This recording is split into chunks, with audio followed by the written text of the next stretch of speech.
Assalamualaikum warahmatullahi wabarakatuh. Waalaikumsalam warahmatullahi wabarakatuh. Alhamdulillah kita bisa bertatap maya di sini nggih Mbak Betty setelah kemarin Iya. kita WA-an ini. Gimana kabarnya Mbak Betty hari ini? Cantik sekali. Alhamdulillah baik Bu Siska, terima kasih. Bu Siska gimana kabarnya? Alhamdulillah luar biasa, Allahu Akbar. Hmm. Ya Mbak Betty, kemarin kita sempat berchat nggih, katanya hari ini Mbak Betty ingin bercerita tentang ya permasalahan sehari-hari yang Mbak Betty rasakan nggih katanya nggih. Hari Iya. ini kita akan melaksanakan coaching dan saya sebelumnya mau bertanya ini, tujuan Mbak Betty untuk melaksanakan coaching bersama saya. Saya ingin apa ya? Mungkin ditemani ngobrol sambil mencari pencerahan atas masalah yang saya hadapi, Bu. Iya, kita kadang perlu untuk mencurahkan isi hati nggih Mbak Betty nggih, Iya, Bu, terutama perlu teman kepada ngobrol. tepat. Iya, terima kasih atas kepercayaan Mbak Betty kepada saya. Kemudian kira-kira apa nih harapan Mbak Betty setelah kita melaksanakan percakapan sebagai proses coaching ini? Mungkin setelah proses coaching ini saya berharap bisa mendapatkan ide-ide untuk mengatasi permasalahan yang saya hadapi khususnya di pekerjaan saya, Bu. Ya, baik, berawal dari permasalahan yang katanya dialami oleh Mbak Betty nggih. Kira-kira apa ini hari ini yang akan diceritakan kepada saya? Um, jadi saya itu apa ya, miris setelah membaca sebuah informasi bahwa katanya lulusan SMK itu merupakan penyumbang pengangguran terbesar di Indonesia. Nah, memang yang saya rasakan demikian sih Bu, di sekolah saya di SMK itu banyak sekali siswa yang belum mendapatkan pekerjaan setelah 1 atau 2 tahun lulus ya. Entah itu kenapa ya, saya juga bingung ini Bu. Padahal katanya lowongan pekerjaan itu banyak, tapi kok banyak pengangguran ya, itu yang masih jadi pikiran saya Bu. Iya, kira-kira nih menurut Mbak Betty, tadi kan Mbak Betty mengatakan bahwa tingkat pengangguran banyak ya, terutama Mbak Betty Iya, sebagai guru SMK ya. iya. Tentunya saja miris bahwa anak-anak lulusan SMK mungkin sulit mendapatkan pekerjaan. Kira-kira faktor apa Mbak yang menyebabkan tingkat pengangguran tinggi? Kebetulan saya kan di sekolah merangkap apa mendapatkan tugas tambahan juga di bursa kerja khusus yang memang tugasnya menyalurkan kerja. Kadang memang kami misalnya ada sebuah lowongan, kami menyalurkan misalnya katakanlah 20 siswa, kami ikutkan seleksi. Ternyata dari 20 itu tidak jarang tidak ada yang lulus atau tembus sama sekali, Bu. Jadi ini kira-kira faktornya apa ya? Kok bisa dari 20 anak terpilih itu, anak-anak terpilih ya yang bisa ikut lowongan itu, kok juga walaupun mereka menurut saya sudah anak-anak pilihan, kok tetap nggak tembus juga. Nah itu mungkin apa ya faktornya? Apakah memang pembelajaran yang dilakukan di sekolah itu masih belum bisa menghasilkan lulusan yang dibutuhkan oleh perusahaan atau bagaimana itu? Ya, mungkin selain itu ada faktor dari mungkin target atau keinginan dari perusahaan, mungkin memiliki Oh iya, kualifikasi yang iya, iya. bagaimana. Nah, iya itu Bu. Mungkin kemungkinan besarnya sih itu ya, kayak perusahaan kan pasti pengen punya karyawan, ada standar karyawan yang mereka inginkan lah. Kemungkinan siswa-siswa SMK itu masih banyak yang belum bisa memenuhi standar atau kriteria yang ditetapkan perusahaan. Jadi meskipun mereka butuh karyawan, mereka merasa ini para pendaftar nggak ada yang cocok ya akhirnya nggak diterima, mungkin seperti itu. Ya, berarti ada beberapa faktor ya tadi ya, mungkin faktor dari Iya, pendidikan di sekolah, mungkin kurang bisa untuk memberikan skill gitu nggih kepada siswanya. Kemudian iya. faktor kedua mungkin tuntutan kualifikasi dari perusahaan yang tinggi atau mungkin ada faktor lain dari siswanya itu sendiri Mbak Betty? Oh iya ada Bu. Mungkin kalau menurut saya siswa itu terlalu memilih pekerjaan ya sehingga apa ya tidak kunjung mendapatkan pekerjaan. Ditawarin pekerjaan ini nggak mau, itu nggak mau. Maunya yang langsung enak, yang kerjanya bayarannya gede, kerjanya nggak berat. Itu kan susah ya Bu. Pada akhirnya mereka lebih susah, lebih senang di rumah daripada harus bekerja. Oh Seperti begitu. itu sih. Berarti Mbak Betty sebagai guru nggih, sudah bisa memberikan penilaian kepada siswa-siswa zaman sekarang ya, bahwa siswa-siswa zaman sekarang mungkin generasi Z atau generasi milenial, generasi strawberry mungkin yang inginnya langsung memiliki pekerjaan yang layak, yang memiliki gaji yang tinggi begitu nggih. Akhirnya mereka Tinggi. untuk memulai dari awal dari gaji yang rendah mungkin kurang berminat mungkin begitu nggih Mbak Betty nggih. Oke. Ya, kita sudah menemukan beberapa faktor tadi dari sekolah, dari luar, pihak luar, perusahaan, kemudian dari siswanya itu sendiri. Kemudian setelah kita menemukan nih mengenai alasan-alasan faktor-faktor tentang pengangguran, kira-kira Mbak Betty sebagai guru mapel bahasa Indonesia nggih? Oke. Kemudian juga sebagai pengurus tadi BKK nggih, Bursa Kerja nggih untuk siswa-siswa SMK yang sepertinya memiliki fungsi untuk menyalurkan nggih Mbak Betty nggih. Oke. Untuk BKK berarti kira-kira tugasnya apa saja Mbak? Tugasnya menempatkan tamatan ke dunia kerja. Misalnya kita memberikan informasi lowongan pekerjaan, kemudian kita fasilitasi mereka untuk mendaftar melalui BKK. Kadang juga perusahaan meminta difasilitasi untuk menyelenggarakan tes di sekolah, itu juga menjadi bagian dari tugas BKK. Iya, Seperti itu, Bu. berarti BKK itu membantu sekali nggih untuk siswa-siswa lulusan SMK untuk mencari pekerjaan, membuka Iya. informasi mengenai lowongan pekerjaan. Lah untuk mengatasi kemirisan Mbak Betty nih, kira-kira selama ini apa saja yang sudah dilakukan sekolah untuk meningkatkan tingkat daya serap untuk siswa SMK memiliki pekerjaan Mbak Betty yang sudah dilakukan selama ini apa Kalau saja? yang sudah dilakukan sejauh ini sih kami rutin mengirimkan informasi lowongan pekerjaan ke grup yang sudah kami buat. Tapi dari info-info yang kami kirimkan itu juga jarang yang ditindaklanjuti oleh anak-anak. Mungkin ya tadi yang saya bilang faktornya adalah mereka terlalu memilih pekerjaan. Jadi banyak loker yang mereka lewatkan. Nggih. Berarti sebetulnya dari sekolah sudah ada usaha nggih untuk bagaimana siswa-siswa itu mendapatkan pekerjaan. Kemudian Oke. untuk diri Mbak Betty sendiri nih sebagai guru juga sebagai petugas BKK yang selama ini sudah dilakukan, kira-kira apa saja Mbak?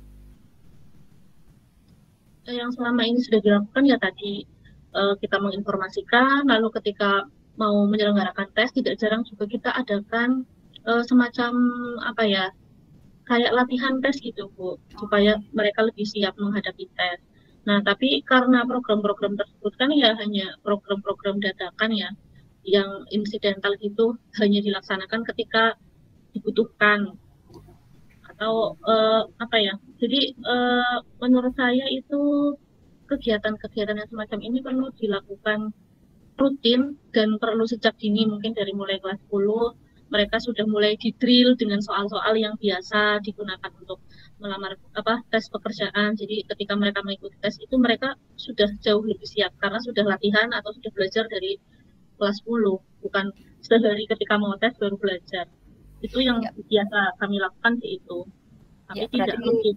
ya sudah ada usaha nggih ya meskipun belum Iya. maksimal gitu. Kira-kira misalkan saya beri rentang nilai antara 1 sampai 10, kira-kira Mbak Betty memberikan penilaian berapa terhadap usaha-usaha sekolah?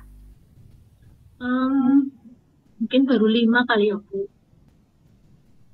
Baru 5 nggih, usaha-usaha Hmm. dari sekolah untuk menekan tingkat pengangguran utamanya dari lulusan-lulusan SMK ini nggih Mbak Betty nggih. Iya. Sekarang kalau keinginannya Mbak Betty nih dari 5 itu ingin dicapai menjadi angka berapa?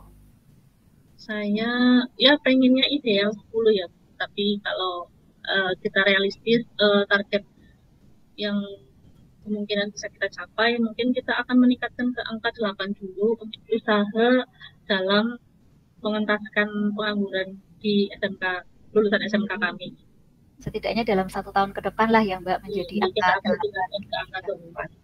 Iya. Untuk mencapai skor tersebut Mbak, kira-kira sudah ada gambaran rencana untuk bisa menekan tingkat pengangguran di SMK nggak dari diri Mbak Betty sendiri ingin melakukan apa? Kalau saya kemarin sempat kepikiran begini Bu, jadi di kelas 10 kan mungkin guru BK juga sudah melakukan apa namanya pemetaan tentang minat siswa, misalnya setelah lulus SMK mungkin ada yang berminat bekerja, kuliah ataupun berwirausaha. Nah, khusus untuk yang ranahnya BKK itu kan berarti yang bekerja nih. khusus untuk yang bekerja, kami ingin mengadakan sebuah program apa ya, nggak tahu lah nama programnya apa, yang jelas gambaran kegiatannya itu begini. Jadi di awal kelas 10, siswa-siswa itu kami akan minta untuk mencari beberapa atau mungkin kita berikan target angka 10 informasi lowongan pekerjaan yang berhubungan dengan jurusan mereka. Nah, dari 10 informasi lowongan pekerjaan itu, mereka akan kami minta untuk menganalisis dari informasi tersebut. Mereka pastikan akan mendapatkan atau membaca kualifikasi yang diminta oleh perusahaan itu seperti apa saja sih untuk lowongan lulusan SMK. Misalnya, mereka mungkin akan menemukan mampu menguasai Microsoft Office, mampu berkomunikasi secara efektif, atau mungkin mampu berkomunikasi dengan bahasa Inggris pasif misalnya, yang gampang lah pasif, atau mungkin mampu apalagi gitu. Dari 10 lowongan pekerjaan yang mereka cari, mereka baca, mereka akan kami minta untuk mendata kompetensi atau kemampuan apa saja sih yang diharapkan oleh perusahaan ada pada diri lulusan SMK. Nah, setelah didata itu, sudah didata ya, misalnya mereka mendapatkan misalnya 10 lah, 10 juga, 10 kompetensi yang sebaiknya ada pada diri mereka, supaya peluang mereka untuk memasuki atau mendaftar lowongan pekerjaan itu lebih besar lah kalau kita punya skill yang lebih. Nah, setelah itu evaluasi, direfleksikan dari kualifikasi yang sudah dicatat itu, detik itu, hari itu mereka sudah bisa memenuhi berapa kriteria sih atau sudah lulus berapa kompetensi. Nah, dari hasil refleksi itu, misalnya katakanlah dari 10 kompetensi yang mereka catat, mereka baru bisa memenuhi 2. Nah, berarti kan masih ada 8 kompetensi yang ditargetkan harusnya sebaiknya selama masa sekolah itu mereka selain belajar pelajaran juga fokus memperdalam atau belajar kompetensi-kompetensi itu supaya nanti ketika lulus itu mereka sudah menguasai. Pengennya seperti itu, Bu. Jadi biar anak-anak itu punya target belajar, tidak hanya mengalir mengikuti takdir gitu ya. Jadi harus ada target-target yang mereka capai. Jadi mungkin bisa diadakan evaluasi secara rutin juga mungkin tiap semester dengan berkolaborasi dengan wali kelas atau guru BK. Mungkin ya, itu sih sejauh ini rencana saya. Wah, luar biasa sekali nih Mbak Betty. Berarti Mbak Betty sudah memiliki rencana ya untuk biar siswa ini termotivasi untuk bisa memiliki kualifikasi yang perusahaan inginkan nggih Mbak Betty nggih. Nggih. Kemudian tadi Mbak Betty mengatakan akan berkolaborasi nggih. Kira-kira siapa saja Mbak Betty yang akan diajak untuk berkolaborasi dalam rencana Mbak Betty ini? Utamanya pertama kita koordinasi dulu dengan manajemen sekolah ya, meminta izin apakah program yang saya rencanakan itu bisa dijalankan. Kemudian kalau memang sudah diizinkan, saya akan menggandeng guru BK dan wali kelas, terutama nanti di kelas 10 ya, di kegiatan awal saat mereka MPLS barangkali bisa diselipkan kegiatan ini, seperti itu Bu. Oke, mungkin ada yang perlu dilakukan guru BK nggih Mbak Betty nggih untuk misalkan memetakan minat atau itu sudah ada Mbak Betty di sekolah? Kemungkinan sih sudah ada Bu, cuman memang saya tidak tahu hasilnya karena memang tidak disosialisasikan. Kemungkinan sudah ada. Ya, berarti itu nggih yang nanti akan dilakukan Mbak Betty. Untuk kira-kira dalam waktu dekat ini, kira-kira Mbak Betty akan melaksanakan apa? Saya akan mencoba dulu di kelas 11 yang sekarang saya ajar. Ya karena waktu tidak bisa kita ulang ya karena sudah terlanjur ya kita mulai di kelas 11 nggak apa-apa untuk percobaan. Jadi kita bisa melihat kelemahan program ini itu di mana sehingga nanti ketika kita akan menerapkan tahun depan di kelas 10 itu kita sudah bisa mengantisipasi kemungkinan-kemungkinan yang akan terjadi terkait kelemahan seperti itu. Ya, berarti dalam waktu dekat ini ya yang akan dilakukan adalah untuk memberikan perlakuan tersebut ke kelas 11. Akan dimulai kapan ini Mbak Betty? Di minggu depan mungkin Bu, ketika saya masuk kelas. Jadi saya mulai dari lingkup kelas yang saya ajar dulu. Jadi mungkin bukan program sekolah, tapi ini program saya pribadi. Saya akan coba dulu di kelas yang saya ajar. Oh, berarti akan dicoba dulu di kelas Mbak Betty, baru kemudian nanti bisa berkolaborasi nggih, berarti dengan pihak sekolah maupun guru-guru yang lain. Luar biasa ini Mbak Betty. Kemudian saya nanti tunggu ya cerita berikutnya, tindak lanjut dari apa yang sudah Mbak Betty laksanakan. Saya juga ingin tahu ini, kira-kira program ini ada peningkatan, berhasil, atau mungkin siswa itu termotivasi untuk lebih meningkatkan skill ya tadi yang terpenting ya, Iya, karena sekarang perusahaan menginginkan siswa-siswa yang memiliki skill gitu ya Mbak Betty nggih. iya. Ya, terima kasih luar biasa. Saya juga ini dari Mbak Betty sebagai guru SMK untuk tadi curhatannya mengenai pengangguran dan kemudian usaha-usaha Mbak Betty untuk menekan tingkat pengangguran gitu. Nanti kita bicarakan lagi ke Mbak Betty setelah Mbak Betty Iya, melaksanakan, siap, nanti Ibu kita Guru. komunikasi lagi dan nanti untuk tindak lanjut selanjutnya bisa kita bicarakan lagi. Oke, terima Iya. kasih Mbak Betty. Selamat bertemu Sama-sama, lagi Bu di Guru. sana. Terima Semoga kasih atas kita berjalan masukannya. dengan lancar. Iya. Ya. Assalamualaikum warahmatullahi wabarakatuh. Waalaikumsalam warahmatullahi wabarakatuh.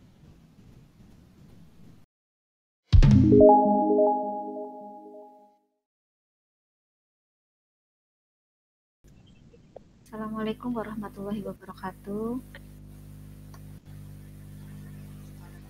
Waalaikumsalam warahmatullahi Kepada yang terhormat Bapak Alvin dan teman-teman, berikut saya akan membacakan refleksi diri saya setelah berlatih coaching dengan Ibu Nur Betty. Saya memanggilnya Mbak ini. Yang pertama, apa yang sudah berjalan dengan baik selama percakapan? Yang pertama, tadi sudah bisa coach menceritakan permasalahannya karena coach menjadi pendengar yang baik dengan kehadiran yang penuh. Kemudian tadi alur Tirta juga sudah berjalan dengan baik dan runtut dari awal sampai akhir. Kemudian komunikasi antara coach dengan coach juga sudah berjalan dengan asik dan penuh kehangatan, dikemas dengan suasana yang santai. Kemudian coach juga sudah memberikan pertanyaan berbobot yang mampu mengidentifikasi dan menggali potensi coaching untuk mencari solusi secara mandiri dan mencapai tujuan dari pelaksanaan coaching tersebut. Kemudian yang perlu diperbaiki atau ditingkatkan, tadi mungkin karena kami berbeda dalam jenjang mengajar, saya SMP dan SMA, mungkin saya sebagai coach kurang menguasai permasalahan, tetapi berusaha untuk tetap mendengarkan dengan baik. Kemudian butuh juga kesabaran dalam menggali cerita dan saya perlu manajemen waktu dalam proses coaching. Selanjutnya yang saya lakukan untuk tetap dalam kondisi presence atau kehadiran penuh sebelum dan saat melakukan coaching. Yang pertama, melakukan teknik stop terlebih dahulu sebelum proses coaching agar memiliki kesadaran diri dengan penuh. Selanjutnya, selalu fokus dalam mendengarkan atau menyimak setiap perkataan coaching, menjauhkan hal-hal yang bisa menyebabkan distraksi, misalkan mencari tempat yang nyaman, yang sepi, dan menjauhkan benda-benda yang dapat mengganggu. Kemudian memposisikan diri senyaman mungkin. Kemudian karena tadi coaching dilaksanakan secara online, saya juga memastikan bahwa peralatan komunikasi seperti laptop, HP, sinyal, kuota, dan sebagainya dalam kondisi yang baik dan terpenuhi. Kemudian yang saya lakukan untuk memperbaiki atau meningkatkannya, yang pertama tetap terus belajar untuk mendalami teknik coaching, terutama dalam alur tirta, kemudian melatih keterampilan dalam berkomunikasi atau public speaking, kemudian juga memperbanyak praktik sebagai coach sehingga dapat meningkatkan wawasan dan keterampilan. Kemudian umpan balik dari coach saya, tadi Mbak Betty menyatakan bahwa saya sudah baik dalam berkomunikasi sehingga bisa merasa nyaman untuk menceritakan permasalahannya. Kemudian juga telah memberikan pertanyaan yang berbobot dan efektif yang dapat menuntun coach dalam mengoptimalkan potensi diri. Kemudian apa yang dirasakan tadi pada saat di coaching, tadi coach merasa lega selama proses coaching sehingga dapat menceritakan permasalahan yang dihadapi, kemudian merasa nyaman karena terbantu oleh coach untuk mengidentifikasi permasalahan yang dirasakan, kemudian dituntun untuk mencari solusi secara mandiri atas permasalahan yang dimiliki. Demikian refleksi dari saya. Apabila ada kekurangan, saya mohon maaf. Wassalamualaikum warahmatullahi wabarakatuh.